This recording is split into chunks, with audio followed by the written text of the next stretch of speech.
What's up, beautiful beings, and welcome to Evolving with Gasa. So, in this episode, we're going to be talking about 3 lies that were told to me growing up in South Africa and how I unlearned them. Okay, because people be trifling. People be doing too much. People be projecting. People would like to plant a seed that shouldn't even be there. Okay, so we're gonna do a little unplugging. Okay, so growing up in South Africa, right, there is a lot of beliefs, norms, especially to us dark girls. Like there's a lot of things that you are or we are made to believe, about ourselves, about our self-worth, about our self-image, and they shape our perspective in so many ways that sometimes we might end up selling ourselves short, feeling like we don't deserve, like we don't belong to be in that room. We must strive hard. So basically, I'm going to talk about the 3 lies that they be telling us in them streets, in our families, to make us feel less worthy. You know what I mean? I'm also going to be doing some case studies. So cool about these them as facts, things that happened to me that shouldn't have happened to me, yeah. Anyway, let's get into this video. So lie number 1 is that as a township girl, if you're not supposed to shine too much. You're not supposed to shine too much. You know what I mean? And I've seen this so many times where when I would tell someone my vision, for some reason it shouldn't be my vision, or someone else must be in that place for the vision that I've had for whatever special thing that is going on. Like basically my vision, but because I'm dark, because I look like this, then it should be put aside and no longer not supposed to shine. You're supposed to dim yourself. You're supposed to be polite. Basically like don't speak too loudly. Don't be confident. Don't question anything. Don't dream too big. Basically, those are the things that I've heard so many times. It's really in this journey of becoming the person that I am meant to be. Like this, there had been so many backlashes, and sometimes it's even older women who would feel like because it's you, it shouldn't be you. And I'm like, okay, so who else is talking, And then it's like, no, why are you defending yourself? Why are you talking too loud? No. Like, it's a lot.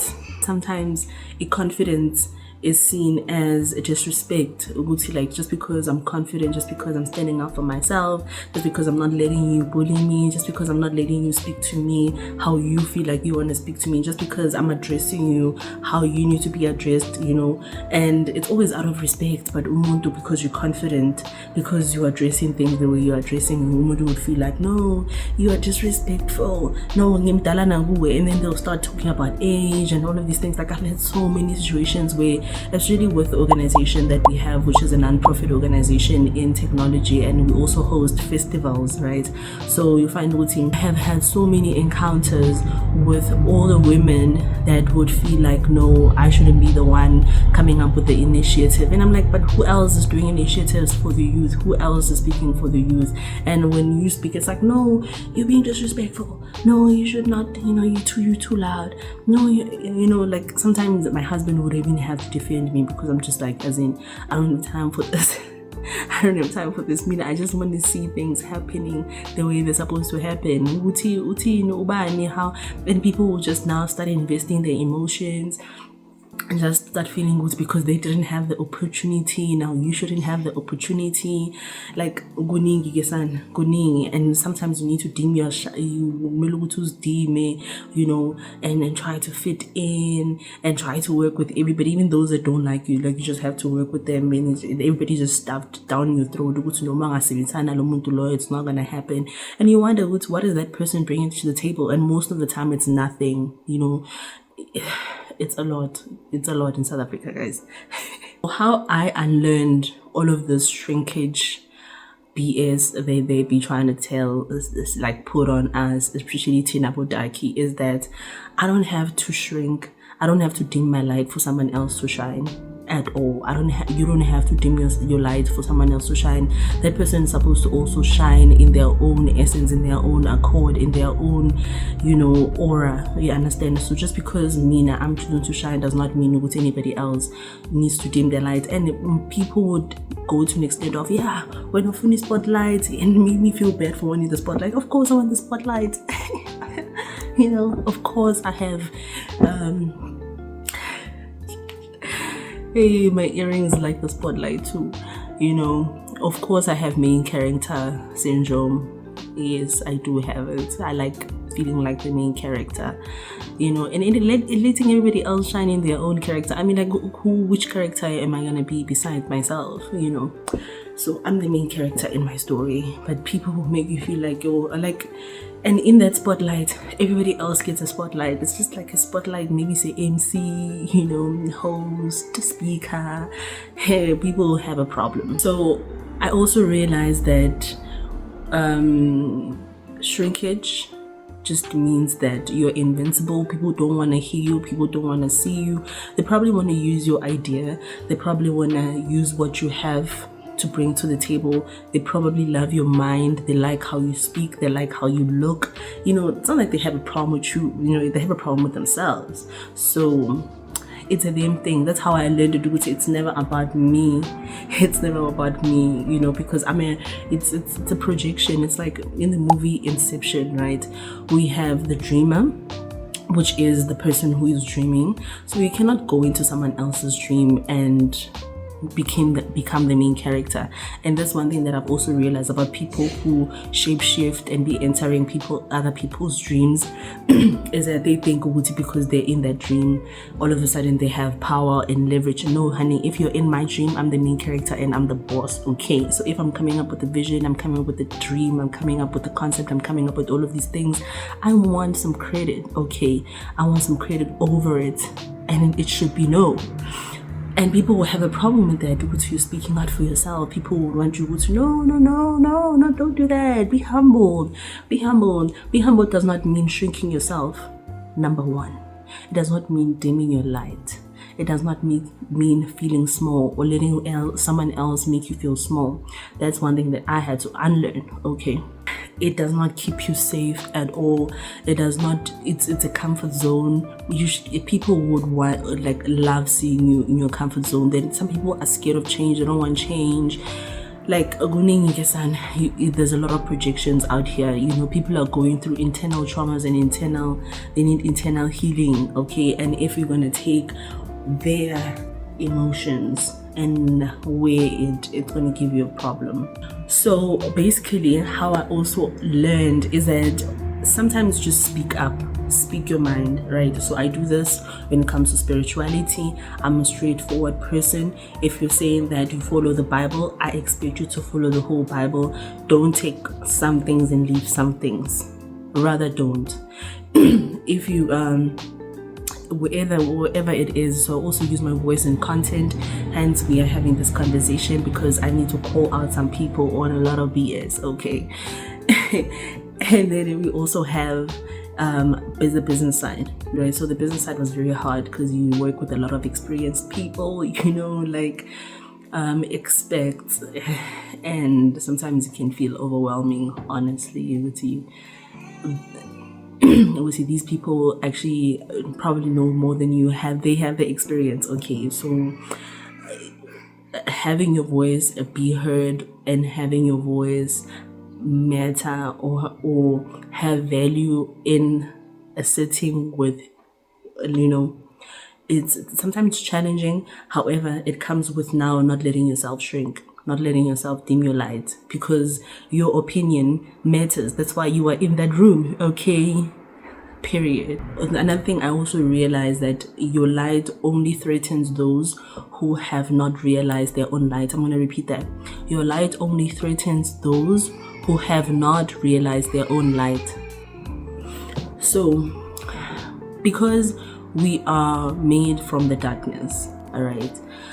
So we made from the darkness because everything was dark before there was light, right? So everything is created in the darkness. plants are created in the darkness, children are created in the darkness, which is the womb. So a lot of things are created in the darkness. So some people find it hard to get into the light, which is their true essence, with their true being, which is spirit, right? So when you are connected with spirit, Ukulunkulu gives you visions and directions direct to you. When people are not in alignment with what God wants from them, right, then they're more susceptible to listening to the devil or deception, right? So deception can be self-doubt, deception can be control, deception can be sabotage. There's a lot of ways of deception. So I've also experienced a lot of deception, usually in the business place, where someone will lie, like a total lie, and you're just like, why? What are you gaining from all of that? But anyway, so in business, I've also had to voice out what I'm thinking and what I want, because people will want to make things about them, and it's not cute. Okay, it's exhausting sometimes. Growing into my power has taught me that it is okay to take up space. It is okay to be your true authentic self, and that's where you become in alignment with your purpose, when you own it, when you own your power, right? So it's very important to own your power, because if you don't own your power or realize who you are, somebody else is going to tell you who you are, and they're going to expect you to live up to that expectation, and that's not cute, because depression, Gasa, from there just goes downward. So line number 2 is that your circumstances determine your future. Okay, so if you grew up in the township or rural areas, you are expected to dream within that space. And I've had a lot of friends, especially when I was living in Kangala, when I had a vision for myself to get out. Like, I've always had a vision to get out, like Namanji, the vision is bigger, and the vision comes from God at the end of the day. So I've realized that when you dream bigger, people look at you like, oh, you should look at your circumstances, you should look at what your mom is doing for a job, you should look at, like, dude, my mom is just a portal. My mom was a portal to bring me on earth. In no way is my destiny like ayihlangani destiny yami neyakhe ngaphandle kokuthi umlethile emhlabeni and that she's my guardian, right? However, my destiny is my destiny. Like, I change. So I also experienced teenage pregnancy, financial struggles, and lack of guidance, right? So with a lack of guidance and basically having someone to teach you about life, to teach you about how certain decisions implement how they basically direct your whole life, like misdirect or direct your whole life. So because you don't have that, you're expected to not shine, you're expected to not be your true authentic self, to dream big and all of these things, because you need to look at yourself. And I remember this woman saying to me, and then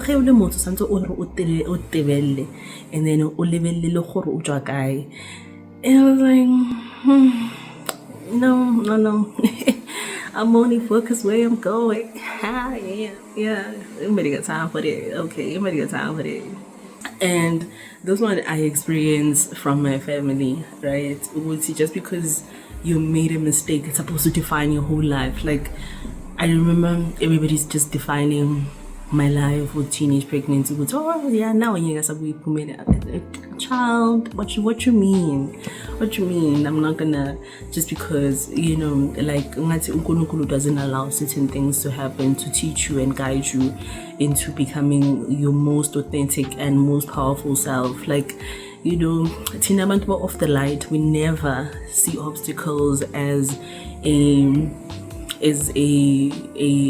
determination for success. No, the obstacle is actually builds resilience, and that's one thing that I also don't like, the word resilience. I don't like that, but I've learned to be that ngodori, you know what I mean? Because I also understand that that's how you get in connection with God. In that resilience, you learn to trust God more and you learn to listen to God more. So that's how I have embraced, it.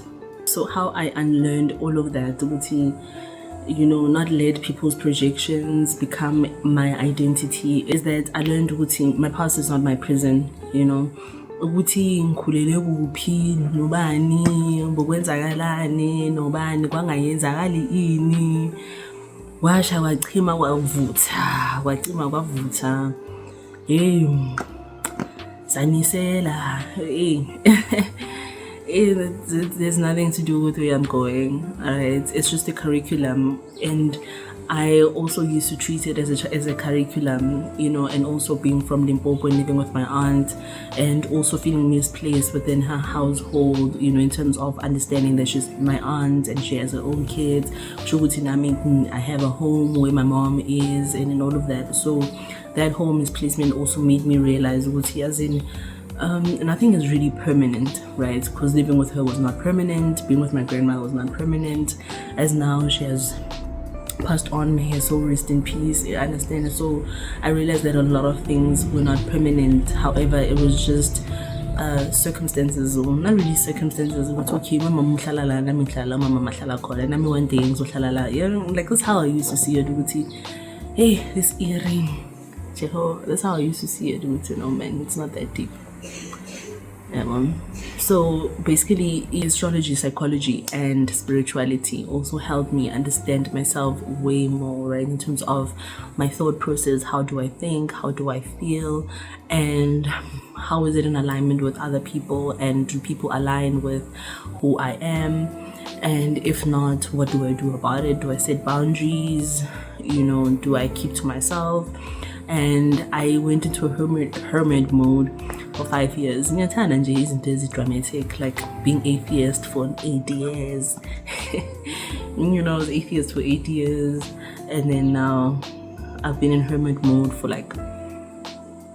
over 3 years. I haven't had any friends or any encounter with going out with friends. I should probably go out with friends, but I can't trust my friends. They just be doing some weird stuff. I see y'all in my dreams. Chill, okay? Just chill. Chill with your time for that. I feel like we should all be focusing on our own lives.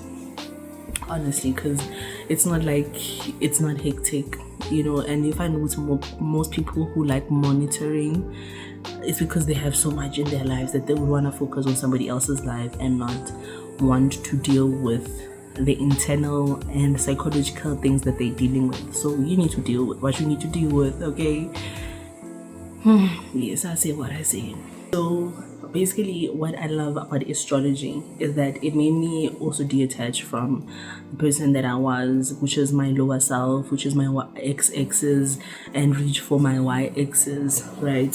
So it's just that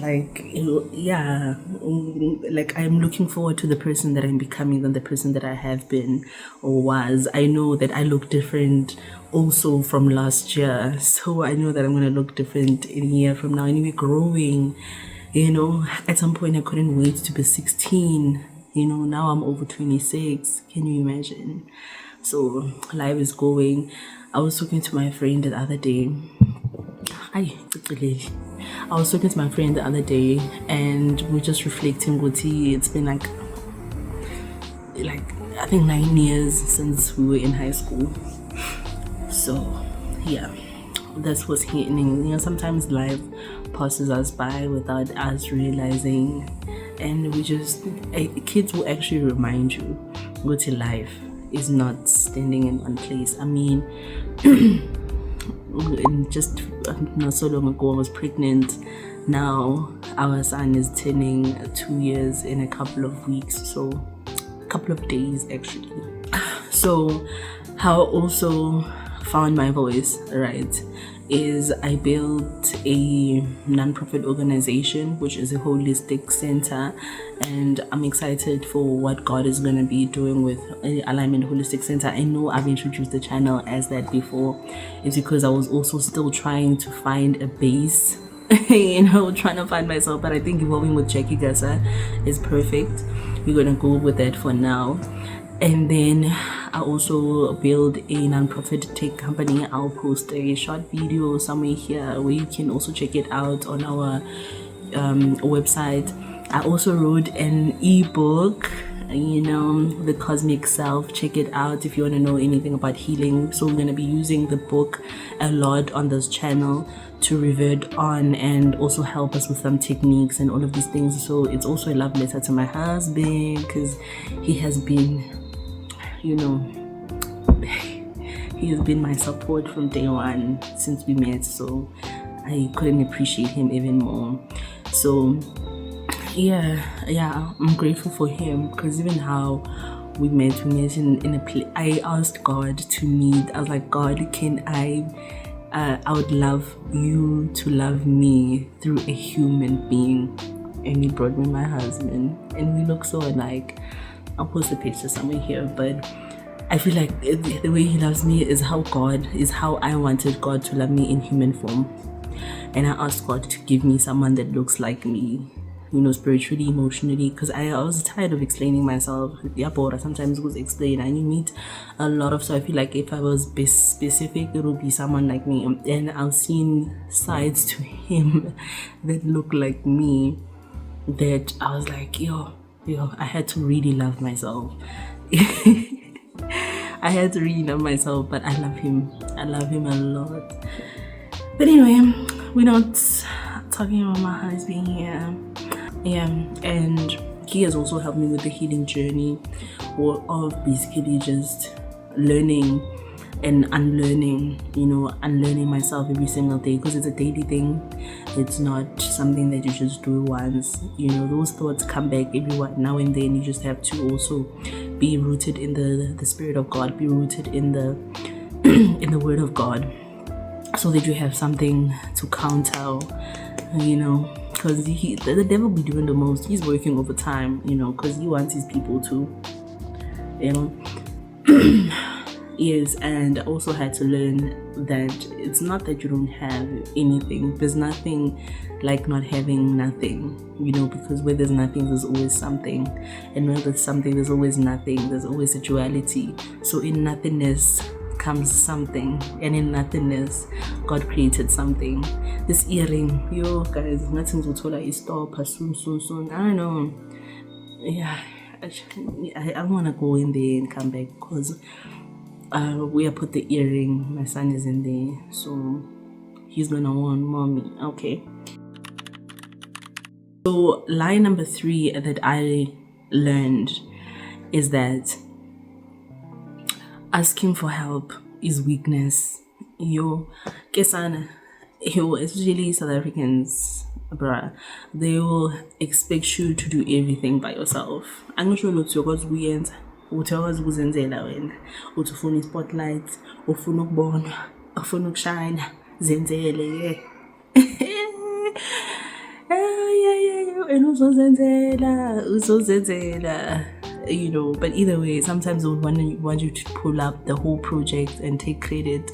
So either way, you must just be prepared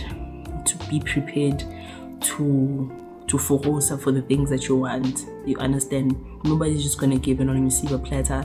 Otherwise, company in a billion, you find people who just not help you because it's you, so yeah. I bet someone in the comment section was gonna talk about it. I don't know.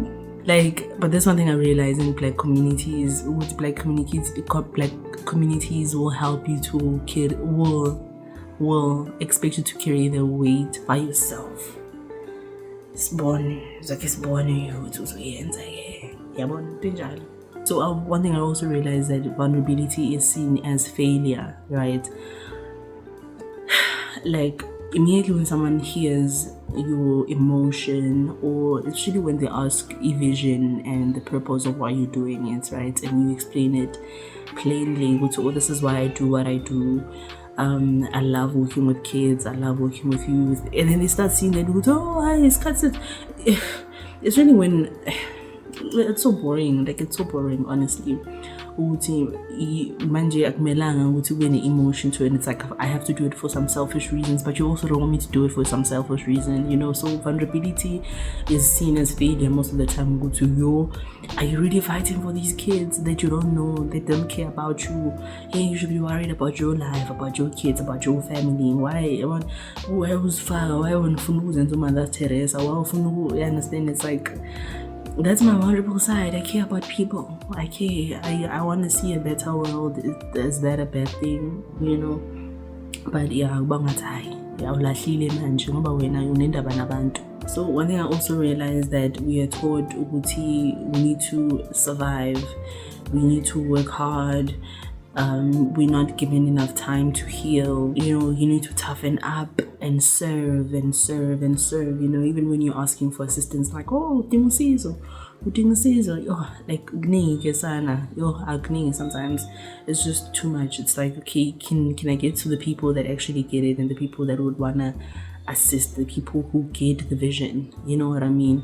So it's probably why I'm here, because if you know somebody that knows somebody, holla, So therapy, spiritual mentorship, basically prayer and community is what also helped me heal, So when you have a community, that's when you realize routine, it's not everyone, not everybody's against you, not everybody, like, that's where God separates the dark from the light, right? So that's where it's been going well, with community. I think a community is very good.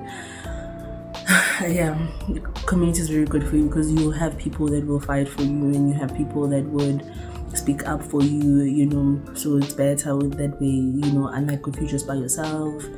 Yeah, it can be exhausting, honestly. And prayer, obviously, just connecting with God, and spirituality, alignment with God. What else? Therapy. So sometimes I use AI as my therapist, like, it understands me, which is weird. And my husband also makes AI offline, so yeah, that's the nice part. I would say sometimes I don't have to use the well-known AI models to have out my emotions. But yeah, maybe I'll link an app that you can use for therapists, to find a therapist. But a therapy is very important, like just having someone to talk to, yeah, it's very important. Yes. And my husband is also my therapist, because sometimes I offload and he gives me advices, and sometimes he puts things into perspective. Sometimes you think you are the problem, that no, people are trying to make you look like the problem, while they are the problem. Things like that. It's good to have someone who also sees it from a different perspective, and God. Yeah. So allowing myself also to be supported by other people, allowing myself to be vulnerable to other people with, okay, I would love support here and here, come through, pull up, let's do this, let's make it work, has also helped me with being able to accomplish the things that I've accomplished. Having people who are willing to support your vision is very important. As much as there will be those ones that are not, they will be the ones that matter the most, the people who will love also to benefit from you benefiting, because I love the fact that other people can benefit, and that's very important to me, seeing other people benefit. And sometimes, yes, I love the spotlight, and I love those who also get their nourishment and glorified in that same spotlight, because there's nothing wrong with the spotlight. If you don't like the spotlight, suga singene. So I've also learned to say I need guidance, right? Which was the hardest part, because sometimes I just prefer doing things by myself. I want to carry everything by myself, but I've learned to say I need guidance, I need assistance, because sometimes I would feel overworked. Like I said, I would burn out, which wouldn't be really nice. And when you're burned out and you have nothing to pour out, it's easy to believe the things that other people say about you, and I do like, because my dad told me that if you want something done right, do it yourself. and in having people that do not support you and want to tear you down, it's hard sometimes to voice out that you need assistance, because you're always thinking that they might, they might want to take an advantage, you become protective and all of these things, and it's like, there's people who will carry you, people who will be like, what do you need from us, what do you want us to do, we're coming, hey, let's do this, Jackie, let's do this, and I like that energy, let's do this, okay? Yeah. Whew. Okay, yeah. And in a nutshell, those are the 3 lies that were told to me by people, which is shrink yourself, dim your light, it's too bright, don't let other people see you. Why do you want other people to see you? Why do you want to shine? Just relax, go home, don't do too much, let other people do it. And the second one, which was your circumstances, all on your money, you ain't got cash, you ain't got this, you got dreams, what? We happy. Which was wrong, okay? Stop feeding people those lies, okay? The third one was that asking is weakness. That is a lie.